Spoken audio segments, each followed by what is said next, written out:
നമസ്കാരം, third eye ന്യൂസിലേക്ക് സ്വാഗതം. അങ്ങനെ നമ്മുടെ നാട്ടിലെ പാവപ്പെട്ട നമ്മുടെ സഹോദരിമാരുടെ സിന്ദൂരം മായ്ച്ച, അവരെ സുമംഗലിയല്ലാതെ ആക്കിയ നമ്മുടെ രാജ്യത്തിൻ്റെ അഖണ്ഡതയ്ക്ക് നേരെ നടന്ന വലിയൊരു ഭീകരവാദ ആക്രമണമായിരുന്നു പഹൽഗാമിൽ നടന്നത്. അതിന് തിരിച്ചടി നടത്തിക്കൊണ്ട് ഓപ്പറേഷൻ സിന്ദൂർ നമ്മുടെ രാജ്യം തക്കതായ മറുപടി ഭീകരരാഷ്ട്രമായ പാകിസ്ഥാന് നൽകിയത് കഴിഞ്ഞ ദിവസങ്ങളിലൊക്കെ തന്നെ നമ്മൾ കണ്ടു.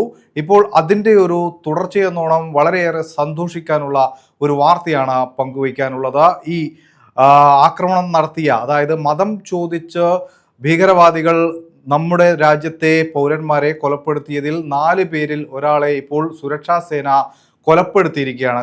രാവിലെ മുതൽ ആരംഭിച്ച കശ്മീരിലെ ത്രാലിൽ ആരംഭിച്ച ഏറ്റുമുട്ടലിനൊടുവിലാണ് ആസിഫ് ഷെയ്ഖ് എന്ന പേരുള്ള കൊടും ഭീകരവാദിയെ ഇപ്പോൾ സുരക്ഷാ സേന കൊലപ്പെടുത്തിയിരിക്കുന്നത്.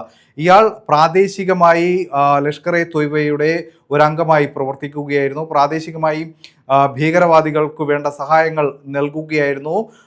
പ്രേക്ഷകർക്ക് ഓർമ്മയിലേക്ക് വരാനുള്ള ഒരു കാര്യം കൂടി പറയാം.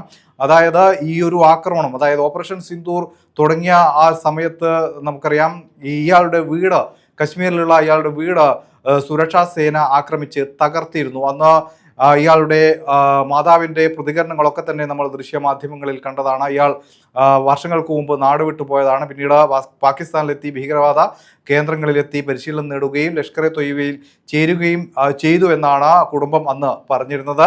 ഇയാളെയാണ് ഇപ്പോൾ സുരക്ഷാ സേന നെഞ്ചിൽ നിറയൊഴിച്ചുകൊണ്ട് കൊലപ്പെടുത്തിയിരിക്കുന്നത്. മാത്രമല്ല, ഈ ഒരു പ്രദേശത്ത് രാവിലെ മുതൽ അതിഭയങ്കരമായ ഏറ്റുമുട്ടൽ, സൈന്യവും ഭീകരവാദികളും തമ്മിലുള്ള ഏറ്റുമുട്ടൽ തുടരുന്നുവെന്നാണ് സൈന്യം അറിയിക്കുന്നത്. മറ്റ് 2 ഭീകരവാദികൾ കൂടി കൊല്ലപ്പെട്ടതായുള്ള വിവരങ്ങൾ, ഔദ്യോഗിക സ്ഥിരീകരണം വന്നിട്ടില്ല. അത്തരത്തിലുള്ള വിവരങ്ങളും പുറത്തേക്ക് വരുന്നുണ്ട്. എന്തായാലും ആസിഫ് ഷെയ്ഖ് പടമായി തീർന്നിരിക്കുകയാണ്. 4-ൽ ഒരാൾ ഇപ്പോൾ സുരക്ഷാ സേനയുടെ വെടിയേറ്റ് വീണിരിക്കുകയാണ്. നമ്മുടെ സഹോദരിമാരുടെ സുമംഗലി ഭാഗ്യമില്ലാതാക്കിയ, അവരുടെ നെറ്റിയിലെ സിന്ദൂരം മായ്ച്ച ഭീകരരിൽ ഒരാൾ കൊല്ലപ്പെട്ടിരിക്കുന്നു. വളരെയേറെ സന്തോഷം നിറഞ്ഞ ഒരു വാർത്ത തന്നെയാണ് ഇത്.